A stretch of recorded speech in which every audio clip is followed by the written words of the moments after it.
আপনার বাসায় যদি থাকে একটি লোহার তাওয়া, তবে সেই তাওয়াতেই বানিয়ে নিতে পারেন মজাদার ময়েস্ট চকলেট কেক এবং ঘরে বসেই সুন্দর করে একটি চকলেট গানাশ বানিয়ে নিতে পারবেন। এর জন্য কোনো রকম ওভেন কিংবা হ্যান্ড বিটারের প্রয়োজন নেই। Hi everyone, welcome to our channel. প্রথমে একটি মিক্সিং বোলে 2টি ডিম দিয়ে নিব। ডিমগুলো রুম টেম্পারেচারে আছে কিনা তা খেয়াল রাখতে হবে, এতে করে মিক্সিং প্রক্রিয়া ইজি হয়। তারপর দিয়ে দেব ভিনেগার। আপনারা ভিনেগারের পরিবর্তে লেবুর রসও ব্যবহার করতে পারবেন, এতে স্বাদের কোনো রকম তারতম্য হবে না। এরপর সবগুলো উপকরণ এক এক করে দিয়ে একটি হুইস্কের মাধ্যমে ভালোভাবে মিক্স করে নেব, যেন তেল চিনি সুন্দর করে মিশে যায়। এখানে কিন্তু আমি কোনো হ্যান্ড ব্লেন্ডার ইউজ করিনি।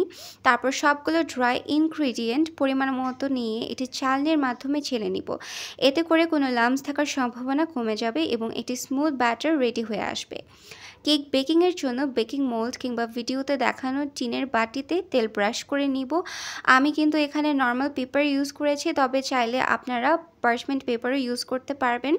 পেপারটা জাস্ট সুন্দর মতো সারফেসের শেপে কেটে নিয়ে বাটিতে বসিয়ে তাতে তেল ব্রাশ করে নিলেই হবে।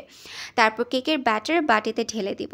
একটি তাওয়া ফুল হিটে প্রথমে 5 মিনিট প্রিহিট করে নিয়ে তাতে কেকের বাটিটি বসিয়ে দিব। এরপর এটি ভালো করে ঢেকে দিয়ে প্রথম 6 থেকে 7 মিনিট মোটামুটি হিটে রেখে তারপর একদম লো ফ্লেমে কেকটি বেক হওয়া পর্যন্ত অপেক্ষা করব। এতে করে কেকটি বেক হতে মোটামুটি 40 থেকে 50 মিনিট সময় নেবে। মিনওয়াইল চকলেট গানাশ বানানোর জন্য প্যানের সবগুলো উপকরণ দিয়ে লো ফ্লেমে জাল করে নিয়ে একটি থিক কনসিস্টেন্সিতে চলে আসলে নামিয়ে ঠান্ডা করে নেব। এরপর কেককে ডিমোল্ড করে হাফ করে নিয়ে একটি সুগার সিরাপ দিয়ে প্রথমে ব্রাশ করে উপরে চকলেট গানাশ স্প্রেড করে দেব। তবে এই প্রক্রিয়াটি করার আগে খেয়াল রাখতে হবে যেন কেকটি ঠান্ডা হয়ে আসে।